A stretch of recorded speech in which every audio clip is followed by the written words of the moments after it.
Hello everyone, I am Ifra, hope you are doing well. तो start करते हैं आज का टॉपिक। सबसे पहले लिखते हैं चैप्टर का नेम जो कि है टेंसेस।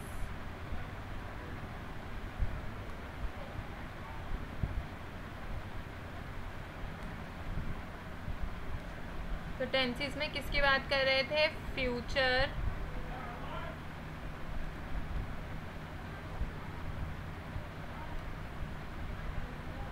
Indefinite tense.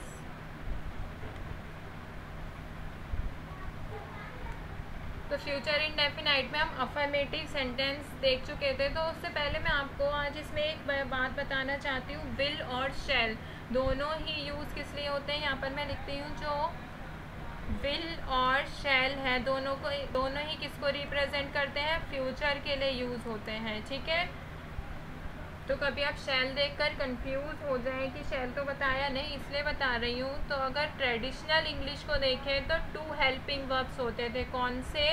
विल और शैल। किसके अकॉर्डिंग? ट्रेडिशनल इंग्लिश के, मतलब पुरानी जो इंग्लिश बोली जाती थी। तो ये क्या कहती है? ट्रेडिशनल इंग्लिश कहती है कि अगर इफ सब्जेक्ट ऑफ सेंटेंस, क्या कहती है? अगर सेंटेंस का सब्जेक्ट क्या है? ही, शी, दे, यू, इट या फिर कोई भी नाउन है, तो किसका यूज़ होगा? विल का यूज़ होगा। इन सब के साथ क्या यूज़ करोगे? विल यूज़ करोगे। ठीक है, अगर ये सब है according to the traditional English. ठीक है, ये भी ध्यान रखिएगा। फिर सेकंड बात क्या कहती है? ये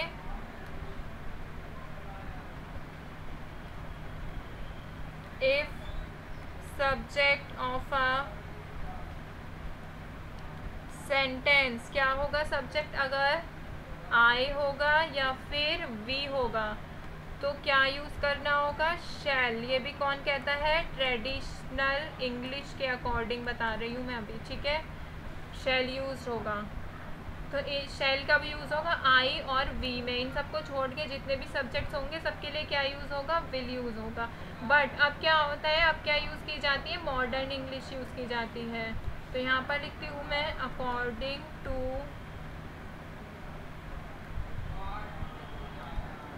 मॉडर्न इंग्लिश। मॉडर्न इंग्लिश के अकॉर्डिंग देखेंगे तो जो डिफरेंस बिटवीन है, जो शैल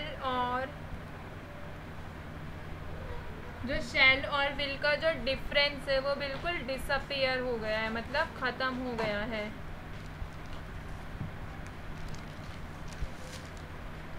ठीक है, शैल और विल का डिफरेंस जो है वो ऑलमोस्ट डिसअपियर्ड हो चुका है।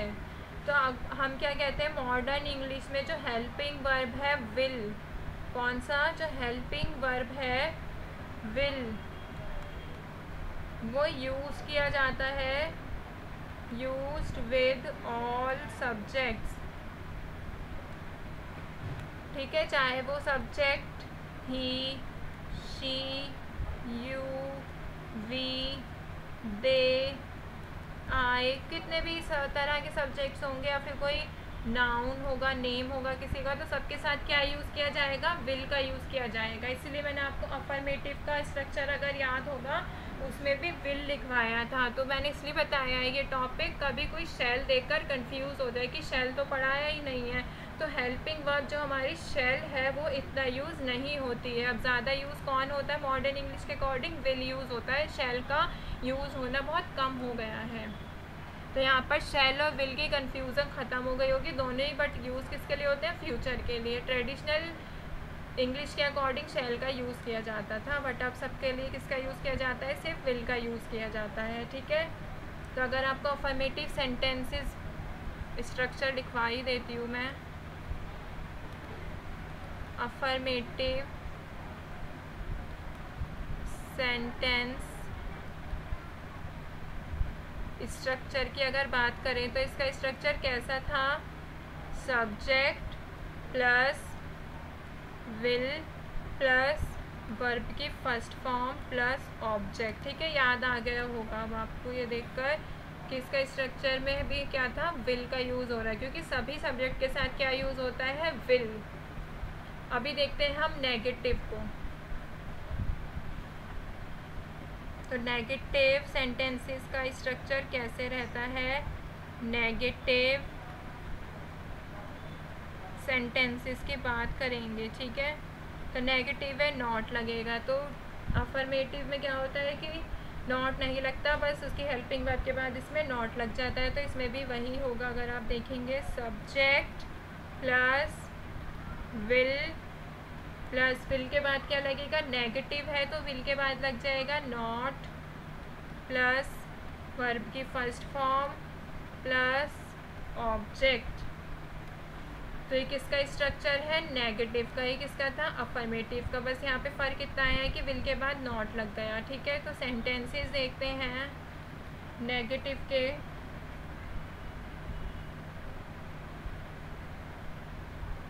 I will not go to college tomorrow. तो इसमें देखेंगे तो सब्जेक्ट विल नॉट, वर्ब की फर्स्ट फॉर्म, देन पूरा ऑब्जेक्ट आया है। I will not go to college tomorrow, मैं कल कॉलेज नहीं जाऊंगा या जाऊंगी, ठीक है। सेकंड सेंटेंस देखते हैं।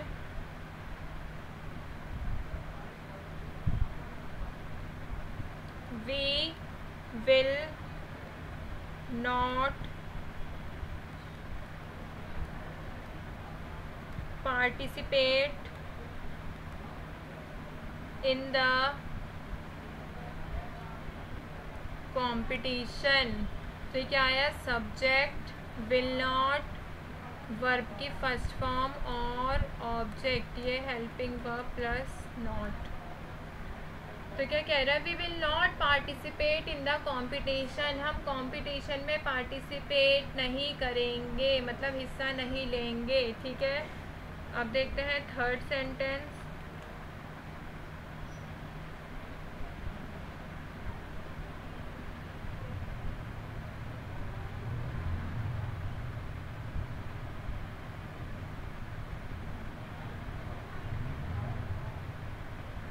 प्रिया will not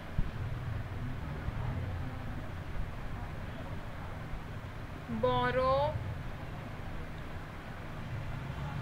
money from you। तो क्या हुआ, सब्जेक्ट एक हमने नाम ले लिया, विल नॉट, सब्जेक्ट एक नाम ले लिया, फिर क्या लिया, विल नॉट, फिर वर्ब की फर्स्ट फॉर्म का यूज़ किया, फिर क्या लिया है, ऑब्जेक्ट। तो क्या कह रहा है, Priya will not borrow money from you, Priya तुमसे पैसे उधार नहीं लेगी, ठीक है। अभी एक और बात बताना चाहती हूँ, ये जो विल नॉट लिख रही हूँ मैं, क्या विल नॉट जो मैंने लिखा है, इसको हम कैसे यूज़ कर सकते हैं, शॉर्ट में अगर बोलें तो want.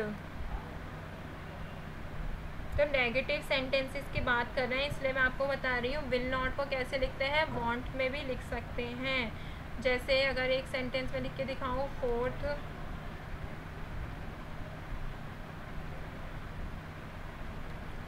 I will not forget your name, कि मैं तुम्हारा नाम नहीं भूलूंगा या भूलूंगी। तो इसको अगर हम चेंज करके लिखेंगे वांट में, तो कैसे लिखेंगे, I want forget your name. तो ये मतलब सेम है, विल नॉट को शॉर्ट में करके कैसे लिखा, वांट बनाया है। I want forget your name या फिर आई will not forget your name, दोनों का मतलब सेम ही है कि मैं तुम्हारा नाम नहीं भूलूंगा या भूलूंगी, ठीक है। तो वांट भी यूज़ कर सकते हैं और विल नॉट भी यूज़ कर सकते हैं, मतलब सेम ही रहता है। तो नेगेटिव सेंटेंसेस में मोस्टली क्या यूज़ किया जाता है, वांट का यूज़ किया जाता है, ठीक है। देखते हैं फिफ्थ सेंटेंस आगे।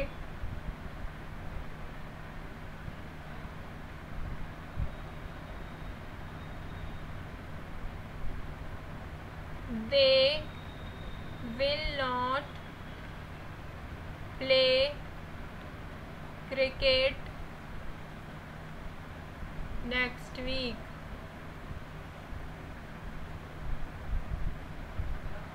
तो क्या कह रहा है, फ्यूचर की बात हो रही है, फ्यूचर इंडेफिनाइट टेंस में हम नेगेटिव सेंटेंसेस की बात कर रहे हैं। तो क्या कह रहा है, सब्जेक्ट विल नॉट, वर्ब की फर्स्ट फॉर्म, देन ऑब्जेक्ट, फिर ये टाइम बताया गया है क्या, नेक्स्ट वीक।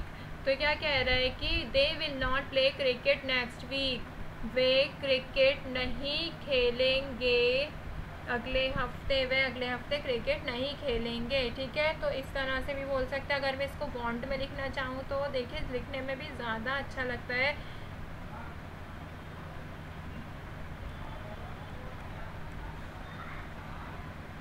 दे want play cricket next week.